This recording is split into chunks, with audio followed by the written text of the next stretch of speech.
அகோலமடம் ஸ்ரீமத் அழகிய சிங்கர் அவருடைய பாதார விந்தங்களுக்கு அடியே நமஸ்காரம். கோ டெம்பிள் வாயிலாக ஸ்ரீமத் அழகிய சிங்கரின் பதில்களை பெற இருக்கிறது. கேள்வி நம்பர் 1, அகோபிலம் அகோபலம் எது சரியானது? அதன் மகிமை எப்படிப்பட்டது? லக்ஷ்மீநாத சமாரம்பாம் நாதயாமன மத்தியமாம் அஸ்மதாச்சாரிய பர்யந்தாம் வந்தே குரு பரம்பராம். அகோபிலமும் சரி அகோபலமும் சரி, ரெண்டுமே சரியானது தான். என்னென்னா, அகோபிலம்னா பெரிய குகை, அகோபலம்னா அதுவே நமக்கு பலமானது. அதாவது அகோபிலத்தில் இருக்கக்கூடிய ரிசம்மனானவன் ஒரு காலத்தில் ரிசம்மாவதாரம் பண்ணினத்தை திருப்பி இங்கே இருக்கக்கூடிய வாசந்திகா அப்படிங்கிறவுடைய வாசந்திகா பரிணம்னு செஞ்சுக்களவள் அவளுடைய இதை படுத்துக்கோசரம் அங்கே அகோபில க்ஷேத்திரத்தில் குகையில் அவதாரம் பண்ணினான். அதுதான் அகோபில குகாவாச வாசோல்லாத பரிமிதை அப்படின்ட்டு சொல்கிற மாதிரி அகோபிலத்தில் குகாவாசை. அந்த அகோபிலம் ரிசம்மன் தான் நமக்கு அகோபலம், ஆச்சரியமான பலத்தை கொடுக்கக்கூடியவன் எம்பெருமான் ரிசம்மன் ஒத்தந்தான். வேறு யாருக்கும் இந்த மாதிரி ஒரு பலத்தையோ இன்னொன்றையோ கொடுக்க முடியாது. அதனால் இந்த ரெண்டு பதமுமே அகோபிலம் அகோபலம் ரெண்டுமே சரியான வார்த்தை. அகோபிலத்தை சொல்கிறதுன்னா அகோபிலம்னு சொல்லணும். அப்போ தான் அகோபலம்னு சொன்னால் அதுக்கு ஆகாது. அகோபலம்னு சொன்னால் ஆச்சரியத்தை சொல்லும். அந்த மாதிரி இருக்கக்கூடிய இந்த க்ஷேத்திரமானது ரொம்ப அபூர்வமான ஒரு நவநாரசிம்மர்கள் ஒரு இடத்துலையே சுற்றி ஒரு 10 கிலோமீட்டருக்குள்ளே எல்லா நவநாரசிம்மர்கள் எப்படியெல்லாம் அவதாரம் எம்பெருமான் பண்ணி என்னென்ன விதம் பண்ணினான் அப்படிங்கிறதை காமிக்கக்கூடியதானது இந்த அகோபில க்ஷேத்திரம். அது மகா அகோபலம், நமக்கு மிகவும் ஆச்சரியத்தை கொடுக்கக்கூடியது. இந்த அகிலம் போற்றும் ஸ்ரீ அகோபல மடம் எதற்காக தோற்றமானது? ஸ்ரீமத் அழகிய சிங்கர் என்ற ஜீயர்களின் அருப்பணி என்ன? யதா யதாகி தர்மஸ்ய கிளானிர்பவதி பாரத அபியுத்தானம் அதர்மஸ்ய ததாத்மானம் சஜாமியகம் அப்படின்னு கீதையில் கண்ணன் எப்போ தர்மத்துக்கு ஹானிகள், அதாவது குறைவு ஏற்படுறதோ அப்பப்போ நான் அவதாரம் பண்ணுவேன் அப்படின்னு சொல்லியிருக்கார். அந்த மாதிரியில் இந்த ஸ்ரீ வைஷ்ணவ சம்பிரதாயத்தில் ஸ்ரீபாஷ்யம் பிரவர்த்திப்பிக்கிறதுன்னு சொன்னால் சொல்லி கொடுத்து அதை பிரகாசப்படுத்த வேண்டியது. அது ரொம்ப முக்கியமாக இருந்தது. அதுக்காக பகவான் தானே நேர ஆதிவன் சடகோப சுவாமிங்கிறவருக்கு சந்நியாசம் கொடுத்து கிராமே கத்வா அந்தந்த கிராமங்களெல்லாம் போய் அங்கங்கே இருக்கக்கூடிய ஜீவராசிகள் எல்லாருக்கும், அதாவது நாம் பிறப்பெடுத்திருக்கோம், இந்த பிறப்பினுடைய பலன் என்ன அப்படிங்கிறத தெரிய முடியுமாக பண்ண வேணுங்கிறதுக்கோசரம் ஆதிவன் சடகோப சுவாமி கையில் தானே நேர ஆவிர் பவிச்சவன் நம்மளிடத்தில் இப்போ ஆராதிக்கமாக இருக்கக்கூடிய ஸ்ரீ மாலோல நரசிம்மன் சொல்லக்கூடிய லக்ஷ்மி நரசிம்மன் அவனை தோற்றது பேர் என்ன காரியம் வாழ்க்குன்னு சொன்னால், இந்த அகோபில படத்த ஜீயர்களுக்கு மட்டும் ஒரு விசேஷம் என்னன்னு கேட்டால், பெருமாளை சாதாரணமாக இது எல்லாருக்குமே சன்னியாசிகளுக்கெல்லாம் உலோகங்களெல்லாம் தொடப்படாது, அதாவது வெள்ளி தங்கம் இதெல்லாம் தொடப்படாதுன்னு இருக்குது. ஆனால் அகோபில மடம் ஜீயர்களுக்கு மட்டும் என்ன ஒரு பெருமைன்னு சொன்னால், பெருமாளே நேர வந்தத்தினால அவன் திவ்யதேச எம்பெருமான், ஆழ்வார்னால் மங்களாசாசனம் பண்ணப்பட்ட எம்பெருமான். அவனுக்கு தினமும் 3 காலம் பூஜை பண்ணணும். அந்த 3 கால பூஜையும் சன்னியாசிகள் நேராக பண்ணக்கூடாது, பண்ணலாம் முடியும் அப்படின்னு இருக்குது. அந்த மாதிரியில் அபிகமன ஆராதனம், விஜயாராதனம், சாயங்காலம் பானக ஆராதனம். இந்த அபிகமன ஆராதனம் பண்ணுறதுக்கோசரம் அதுவும் சிஷ்யர்களை உஜ்ஜீபிக்க வேண்டும், சிஷ்யர்களை நல்வழிப்படுத்த வேணும்ட்டு அதிலிருந்து ஆரம்பித்து இந்த தர்மத்தை யதாகி தர்மஸ்ய அப்படின்னு சொன்ன மாதிரி அந்த தர்மத்தை அங்கங்கே போய் பிரச்சாரம் பண்ண வேணும் அப்படிங்கிறதுக்கோசரம் தன்னுடைய வாரிசாக 2வது சுவாமிகள்லேருந்து ஏற்பட்டு இப்போ 46வது வரையும் நாம் அவர்களும் இருந்திருக்கோம்.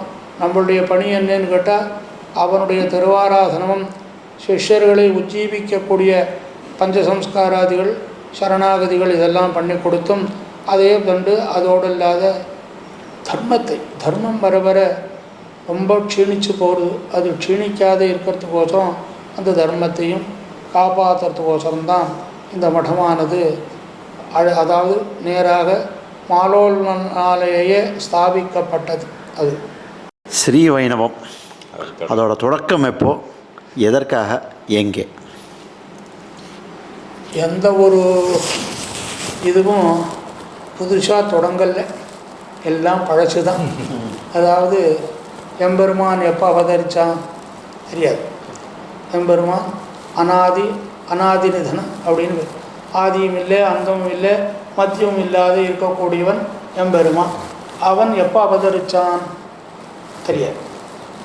ஆதி மத்தியாந்தரகிதன்னு சொல்லக்கூடிய அந்த எம்பெருமான் எப்போ அவதரிச்சான்னு தெரியாது.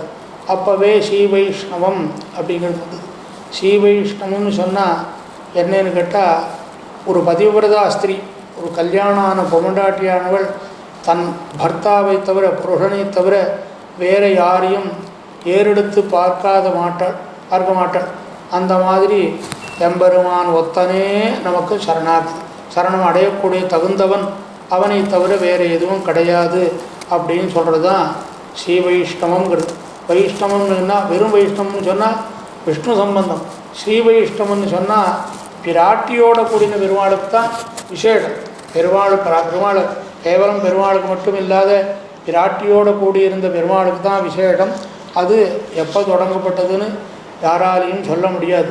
அதை என்ன பண்ணினார் பாஷ்யக்காரர், பெரிய சமூகமாக இருந்தது.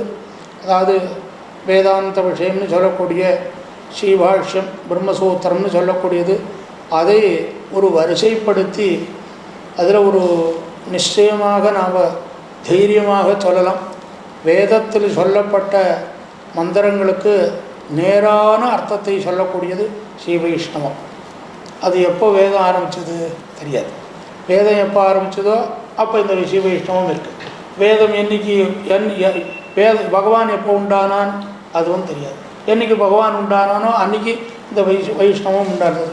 எதிர்ப்போக சொன்னு கேட்டால், எல்லாருமே கலியுகங்களில் எல்லா யுகங்கள்லையுமே தெரியிருந்தாலும் கலியுகங்களில் ரொம்ப தர்மம் இல்லாமல் எத்தனையோ அவஸ்தைப்படுறோம்.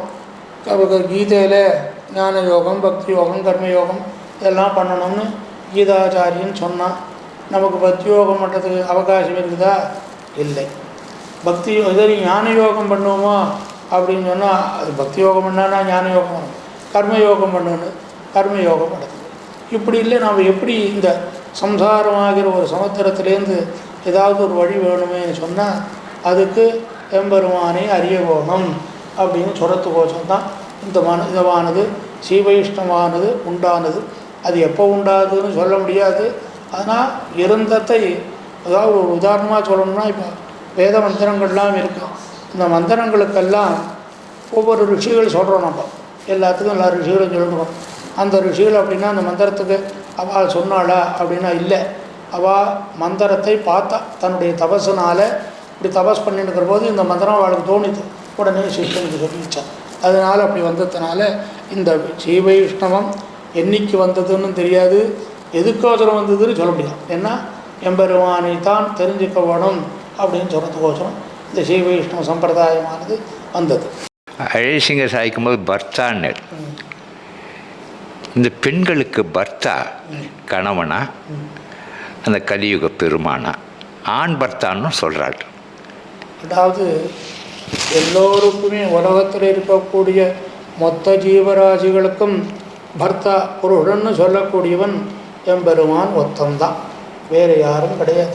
அதுதான் சொன்ன காளிதாசன் சொன்னால், ஹரிரியதீக புருஷோத்தம சாத், புருஷோத்தமன் உத்தமன் புருஷன் அப்படின்னு வேதங்கள்லேயோ எதுலேயோ சொல்லப்படுறது யாருன்னா எம்பெருமான் ஸ்ரீமன் நாராயணனைத்தான் சொல்கிறது, வேறு யாரையும் புருஷன் அப்படின்னு வேதம் சொல்லவே இல்லை, எந்த இடத்துலையும் சொல்லலை. அப்படி இருக்கக்கூடிய அந்த புருஷனுக்கு ஒரு ஒரு ஒரு புருஷன் ஸ்திரீ இப்படி இருக்கா. அந்த ஸ்திரீ இருந்தால் அந்த ஸ்திரீகளுக்கு எப்போவுமே சுவாதந்திரியமாக இருக்கக்கூடாது. ஆனால் சர்வ சுதந்திரமாக கொடுத்துருக்கு வேதத்தில்.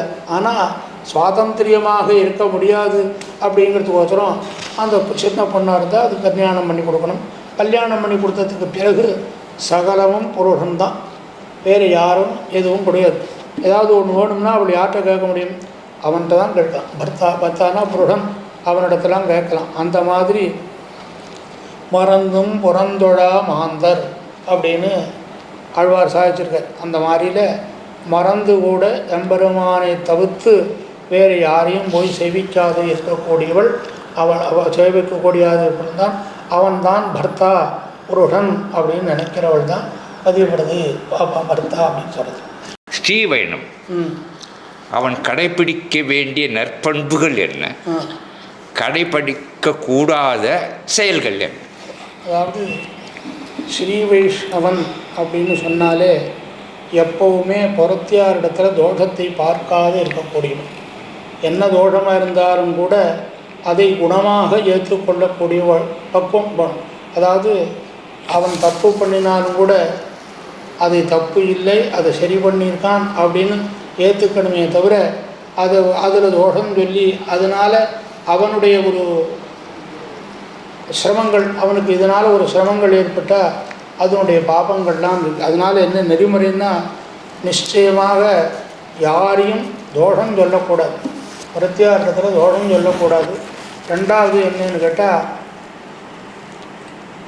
தன்னிடத்தில் ஆத்மகுணம்னு சொன்னால் நம்மகிட்ட என்ன இருக்குது, நாம் எப்படி இருக்கோம், நாம் அந்த சொந்த மாதிரி இருக்கோமா, இது தப்புன்னு தெரிஞ்சால் இது நம்ம பண்ணாது இருக்கோமா, இது இதனால் பண்ணினதுனால என்ன பலன் உண்டு அப்படிங்கிறத தெரிஞ்சுட்டு இருக்கோமா அப்படிங்கிறது இருக்கணும். அதோடு இல்லாத இவன் கடைபிடிக்க வேண்டியது என்னன்னு கேட்டால் பகவானையும் வேதங்களில் சொல்லப்பட்ட நெறிமுறைகள்லையும் யதாசக்தி, யதாசக்தின்னு தான் பூராவே பண்ணணும்னு சொல்லியிருக்குது.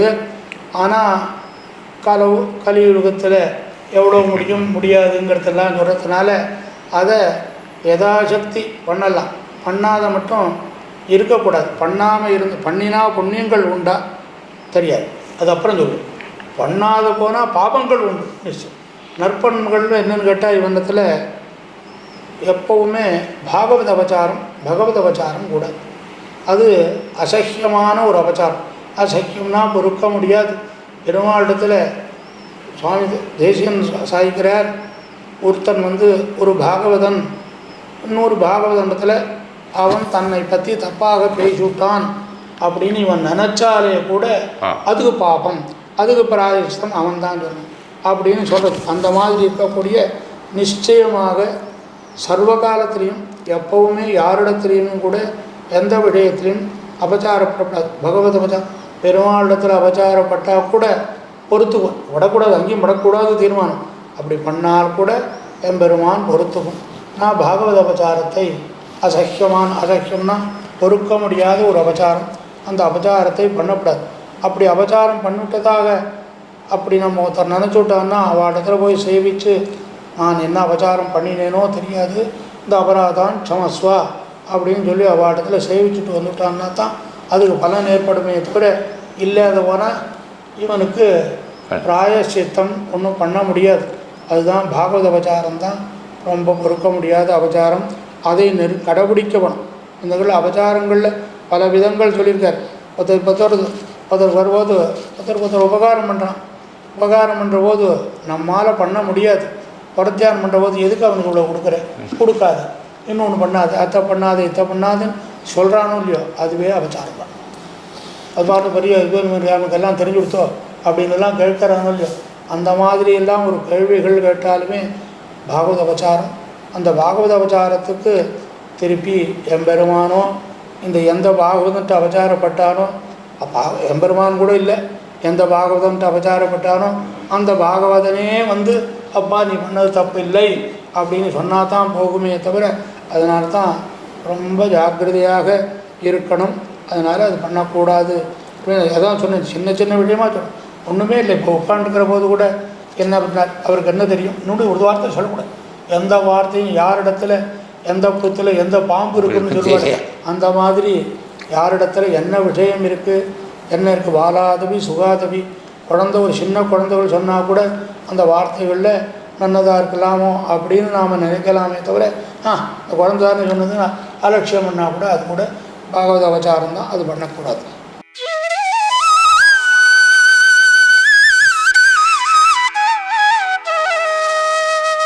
கோ டெம்பிள் வழங்கிய ஞானமன்றம், இதில் எத்தனையோ சந்தேகங்களுக்கு ஸ்ரீமத் அழகேசிங்கர் அற்புதமாக தன்னுடைய பதில்களை அமுத மொழிகளாக அள்ளித் தெளித்திருக்கிறார். ஸ்ரீமத் அழகேசிங்கர் எக்ஸ்பிளைன் பண்ணுறதுல நமக்கு நிறைய விஷயங்கள் புரியுறது. நம்மளுக்கெல்லாம் எவ்வளோ சொன்னாலும் புரியறதில்ல. இந்த சின்ன விஷயங்களுக்கு இவ்வளோ பெரிய அர்த்தங்களா அப்படின்றது அவர் பேசும்போது தான் நமக்கு கேட்குறது.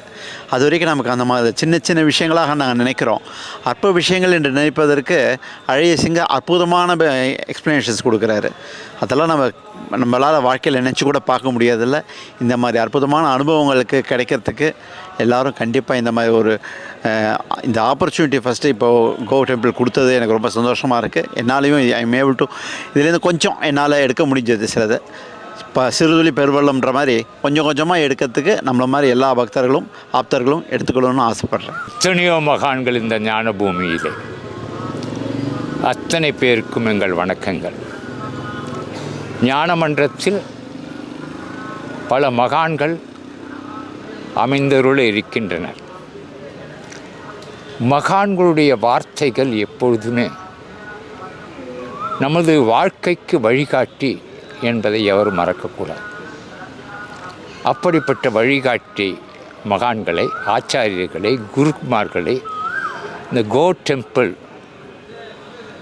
யூடியூப் மூலமாக அடியார் பெருமக்கள் பார்த்து இதனை அறிந்து கொள்ளுமாறு பணியோன்புடன் கேட்டுக்கொள்கிறோம். கோ டெம்பிள் பல திருக்கோயில்களை படம் பிடித்து காட்டியிருப்பது அடியார் பெருமக்கள் அறிந்தது. இந்த ஞானமன்றம் என்பது ஒரு புதிய முயற்சி. ஞானம் என்பது வேறு எதுவும் இல்லை. அறிவு முதிர்ச்சிக்கு பெயர் ஆற்றல், ஆற்றல் முதிர்ச்சிக்கு பெயர் ஞானம். ஞானம் பெறுவோம், நாம் நம்மை புரிந்து கொள்வோம்.